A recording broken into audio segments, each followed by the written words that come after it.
नित्या राणे मशिदीत आम्ही नमाजला जात असताना आम्हाला मागं काय घडणार आहे साहेब हे कळणं झालंय. तो नित्या राणे नवीनच साहेब काहीतरी हे वावटळ उठवतोय. जयंत पाटील साहेब यांनी विधानसभेवर साहेब हे आवाज उठवावा, या 1.5 फुटाचा काहीतरी बंदोबस्त करावा साहेब. राष्ट्रवादी शरद पवार गटाच्या वतीने सांगलीमध्ये कार्यकर्ता मेळाव्याचं आयोजन करण्यात आलं होतं. या मेळाव्यामध्ये जयंत पाटील, हर्षवर्धन पाटील आणि रोहित पाटील हे सर्व आमदार उपस्थित होते. राज्यामध्ये मंत्री नितेश राणे सध्या वेगवेगळं भाषण करून नेहमी चर्चेत असतात. काही दिवसापूर्वी याच राणेंनी आम्हाला नडाल तर आम्ही मस्जिदमध्ये घुसून मारू असं विधान केलं होतं. आणि त्यानंतर हल्ली 4-5 दिवसा अगोदर राणे यांनी सांगितलं होतं छत्रपती शिवाजी महाराजांच्या सैन्यात एकही मुसलमान नव्हता. शिवाजी महाराजांचा लढा मुस्लिमांच्या विरोधातच होता असं त्यांनी विधान केलं होतं.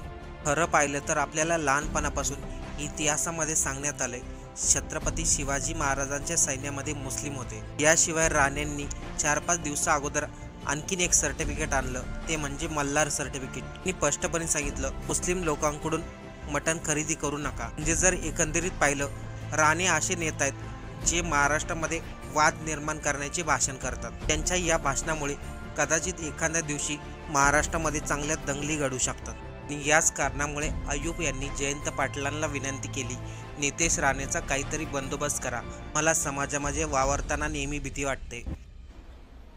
नमस्कार, मी अय्यूब बारगीर साहेब. आमच्यासारख्या अल्पसंख्याक समाजाचा, विशेष करून मुस्लिम समाजाला एक कोडा पडले साहेब की आमचा कोण वाली आहे का नाही. यो नित्या राणे मशिदीत आम्ही नमाजला जात असताना आम्हाला मागं काय घडणार आहे साहेब हे कळणं झालंय. याच्यासाठी पक्षाच्या वतीनं एक मोठा साहेब काहीतरी ठोस उपाययोजना आखलं पाहिजे.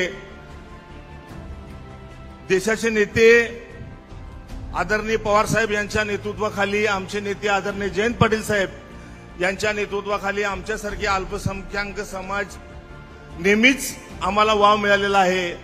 पण हे नवीनच साहेब काहीतरी हे वावटळ उठवतोय. आम्हाला आता रमजानचा महिना चालू आहे, नमाजला आम्ही आज जातोय पण आम्हाला माहित नाही की आम्ही व्यवस्थित बाहेर येतोय का नाही. एवढ्या दडपणाखाली आम्ही इथं राहतोय. आपल्यासारखी काही निधर्म पक्ष, निडर लोक काम करतायत, त्यांच्या नेतृत्वाखाली आम्ही इथं राहतोय.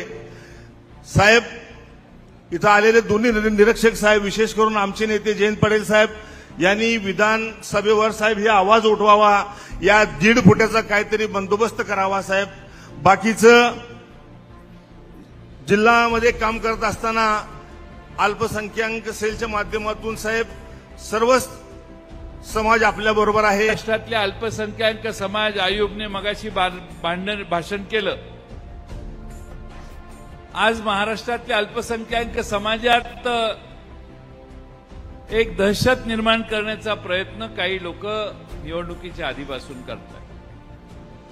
अल्पसंख्याक समाजाचे चोचले करायची आग्रह कुणाचा नाहीये, पण किमान त्यांना समाजात जगण्याचे जे अधिकार घटनेने डॉक्टर बाबासाहेब आंबेडकरांच्या दिलेले आहेत त्यावर कुणी गदा आणता कामा नये, याची देखील काळजी आपण ठामपणाने घेण्याची गरज आहे. निवडणुकीच्या आधी बटेंगे तो कटेंगे हा नारा देण्यात आला. आमच्या तरुण मुलांच्या मध्ये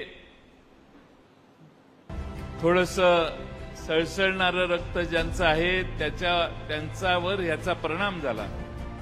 पण खरी आज देशाला गरज आहे ते पडेंगे तो बडेंगे या घोषणे.